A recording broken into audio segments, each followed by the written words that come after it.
Virginia here with Jenny Lee Gems. Today I like to teach you the Navajo Stitch, or it's also called the Figure 8. So I purchased this little book called Sewing and Handicraft for Girls, Graded Course for City and Rural Schools. So this book was written back in 1910, and this is a reprint, but it has a description on how to do the Navajo Stitch as well as the Lazy Squaw Stitch. So both of them are in this little basket bottom I've been working on. This is the Lazy Squaw, and this side is the Navajo. So you see how that has a continuous attachment here? It doesn't appear to have any stitches attaching it. Now the Lazy Squaw does, because it's a compilation of wraps and then the Navajo Stitch, or Crazy 8. So I'm just going to show you how to do the Navajo Stitch here. And you'll see in the other part of the video how to do the Lazy Squaw. So this is really going to show up brightly because it's the yellow, and I picked the yellow for that purpose. So to create the Navajo Stitch, you go up and over, pull towards you, up and over the loose coil, back through the middle, and then down through the bottom coil.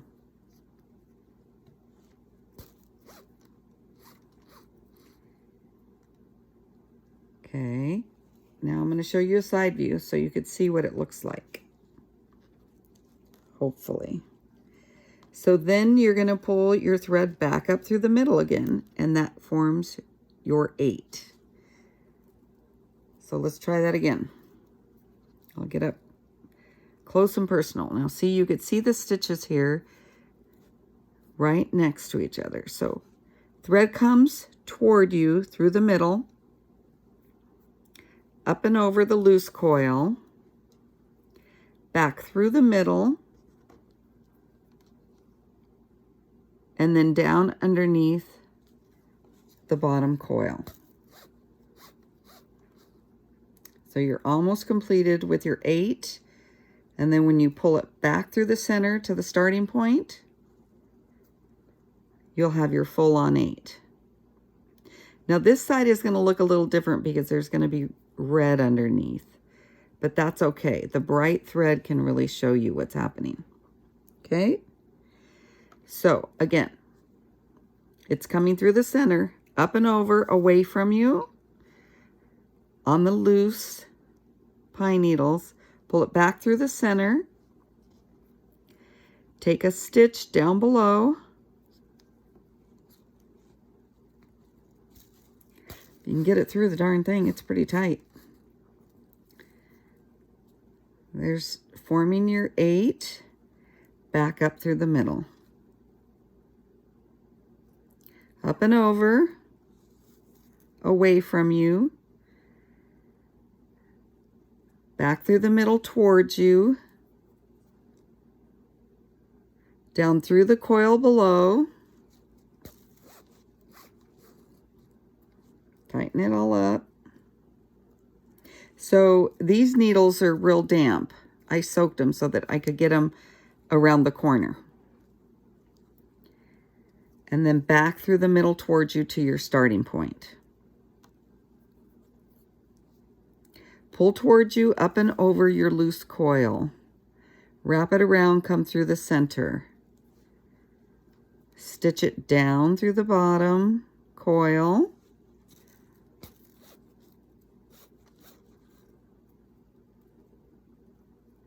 Pull it back up around the middle. And you've created your 8. And I believe you should be able to see that pretty clearly there. There's your 8. The yellow creates the 8. And that's the Navajo Stitch. I'll do it one more time. I think you really have to put your hands on it and work with it. It makes it a lot easier. It was a little difficult reading the instructions and trying to do it. But once you just start working with it, it makes more sense. So I did get in the habit of coiling this way as opposed to coming towards me. I was starting away from me, but you're supposed to be pulling it towards you. So it's in the center. Here's your bright yellow thread so you can see it. Over the top coil, back through, that creates the top of your 8, back through the center, then you stitch down below, attaching it. You've almost completed your 8. I don't know if you can see that. I can see it pretty clearly. Let's put the needles above and then maybe you could see it. And then you're completing your 8 by pulling it back through the middle again. There's your 8, and that's the Navajo stitch.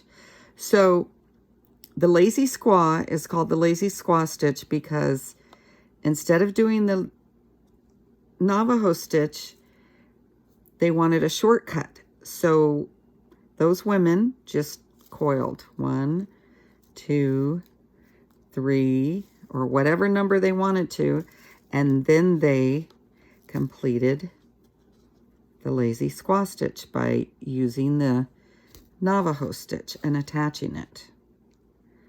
Back up, and then 1, 2, 3, 4, or however many stitches they wanted, and then went through the middle and then attached it. Now that's a beautiful pattern when you're mixing these two colors. So there you have it. The Navajo is a continuous coil. Here's Navajo. This side is Navajo. And just because it's the yellow over the red, you could see red peeking through. But this is the Lazy Squaw. That's a quicker and easier way. But if you want to do it authentic Navajo, you just have them all attached and it's just very clean. So there you go. I'm going to go back and take out these 2 Lazy Squaw, and I'm going to continue this pattern of the Navajo on the sides and then the Lazy Squaw on the end. And then I'm going to switch colors when I get back around again. Okay, thanks for watching. Hopefully that's clear. You can pick up a copy of this book if you want to see it in writing. But you'll get it if you just practice it a little bit. It took a little bit of work for me as well. Thanks for watching. I hope this helps.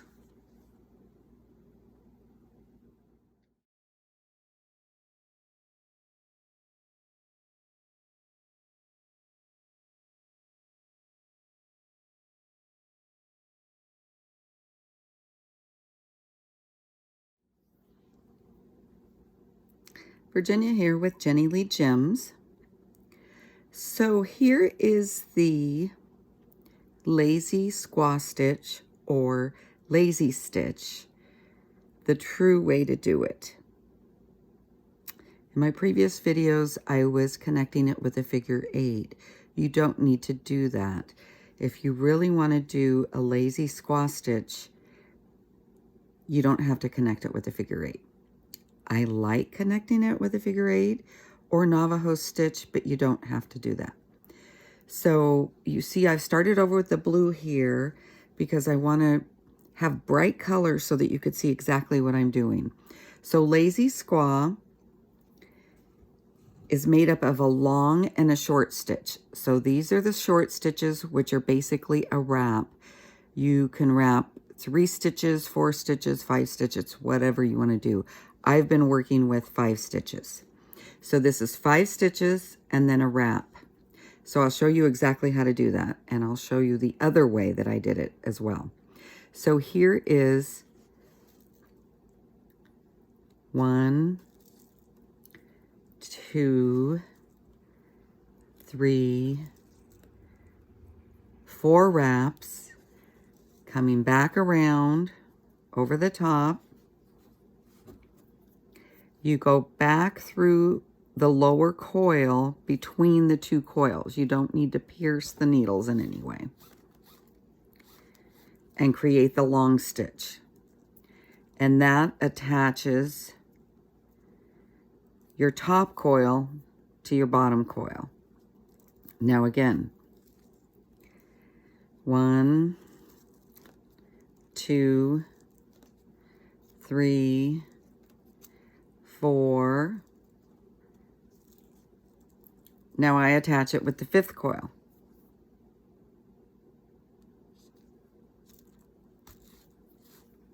I don't know why my needles get so oily. I must have oily skin, but it's hard to pull through. So there you go. That gives it a really nice look.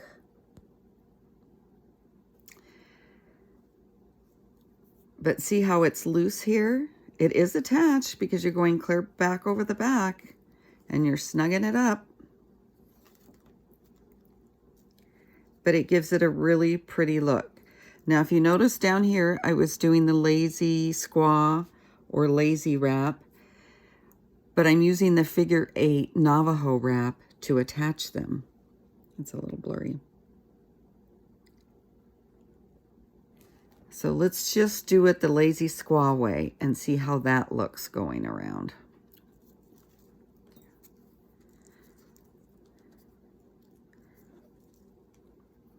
So there's 4 wraps.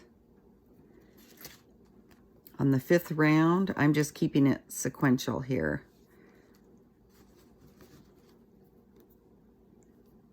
Four wraps, go back through the bottom of the 2nd coil between the coils. You don't need to pierce the needles.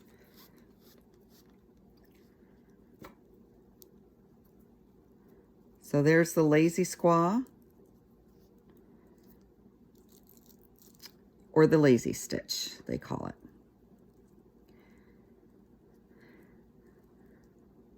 So now I'm going to come the opposite way and attach it with a figure 8 or the Navajo stitch. There's my 5th. Then you come back down. See, you're just coming in the opposite way and then attaching it. So it does give it a few different looks. I guess it's just what type of look you want to have. So see, this stitch is a lot closer and it's attached with the figure 8 as I've shown in my previous videos. I'm going to go ahead and do another one. I kind of like attaching it with the figure 8. It's embedded more in it, but you choose how you would like to do it. If you want to do a true lazy squaw stitch, you don't have to use a figure 8 to attach it. That's 5 right there. You just go down. I'm going to try to match it up with that yellow stitch below. This is going to be a pretty colorful little basket. So now to make the center to start these baskets, you'll have to see my other video. It's in another video. It makes it a little bit long. So I hope you could see the differences there. I like both attachments. This one is a little bit more embedded, and the lazy squaw goes over the top so you can see it. So it's just a matter of what you prefer, but the true lazy squaw or lazy stitch goes over the top. I'm going to do a few more, attaching it with a figure 8. There's 5. Come back through the middle.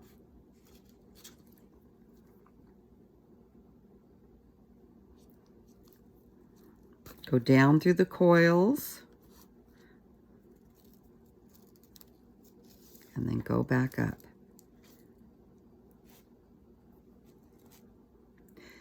So I hope you could see clearly what I'm talking about. I'll do an up-close shot.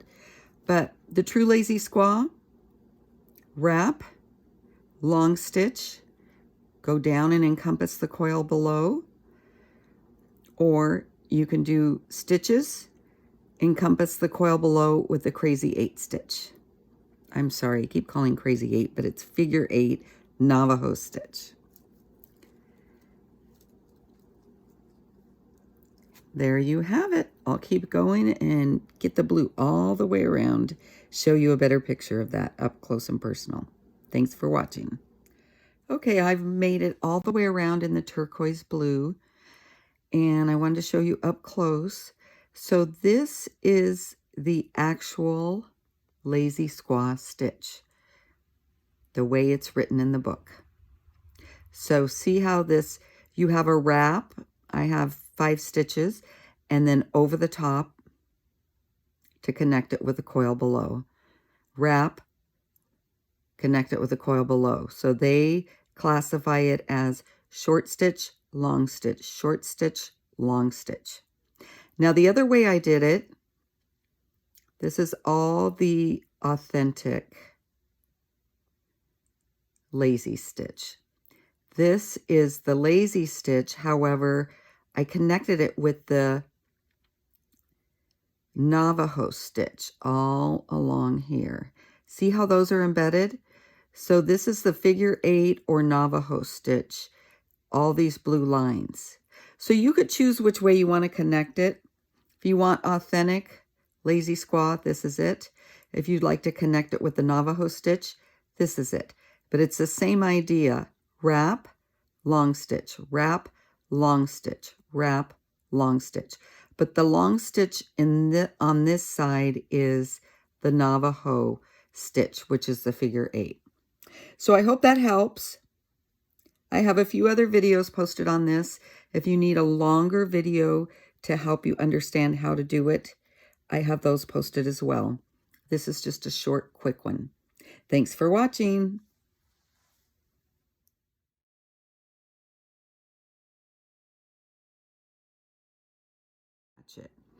At any rate, I learned how to do these 2 stitches by purchasing this book, Sewing Handicraft for Girls, a Graded Course for City and Rural Schools by Ida Bell McLaughlin. McLaughlin, it looks like. But I wanted to read you the explanatory note. Now, remember that this book was written in 1910. I just thought it was kind of cute when I read it, thinking back of my high school days in the early 70s and home ec classes. So, explanatory note, the exercises in this 5-year course are based upon an estimated time of 1 hour per week in the first 2 years and 1½ hours in the last 3. The school year consisting of 38 weeks. Every exercise in handicraft should train the judgment, the eye, or the memory and tend to develop skill, patience, accuracy, perseverance, dexterity, or artistic appreciation. Experience has taught that the bringing of materials for use of sewing classes from the various homes of the rich and the poor, the thrifty and the shiftless, the clean and the untidy, has resulted unsatisfactorily. The success of any sewing course depends largely upon the use of proper and uniform materials. In most cities, all materials, with the exception of those used for the full-sized garments, will be furnished by the Board of Education. I just thought that was very cute, the way they were talking about the rich and the poor, and the thrifty and the shiftless. It was so 1910. I hope you enjoyed that. At any rate, you could purchase this book online if you're interested. There's a lot of other information in it. I purchased it mainly for these stitches, but I had fun kind of glancing through it. There you go.